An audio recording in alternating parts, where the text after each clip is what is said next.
கண்ணன் மனம் கனிந்து மனம் இறங்கி கவர வேண்டாம், என்ன சேவித்தே ஆகணும். எப்ப இவ்வளவு தூரம் உறுதியோடு இருந்தீர்களோ, ஒரு தரிசனம் இல்லை, 32 சேவை தரேன் அப்படின்னு முடிவெடுத்து கொண்டு முதல் சேவை தான் இங்க இருக்கிற மூலவர், கடைசி சேவை தான் இங்க இருக்கிற உற்சவம். முதல் சேவை தொடங்கினது பரவாசுதேவன் திருக்கோலத்தோட பின்னாடி மூலவர் எடுத்துள்ளிருக்காரு, அப்படிதான் ஆரம்பித்தார்.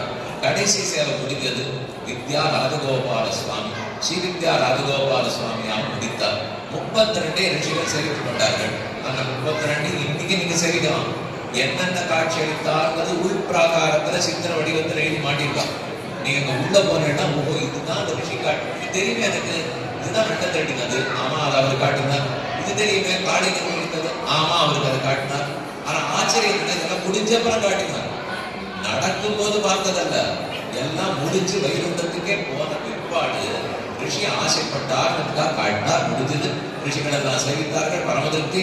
போய் எல்லாம் ஸ்ரீ வித்யா ராஜகோபாலன், எங்க வித்யான்னு பேர் வந்தது, ராஜகோபாலன் முடிவு.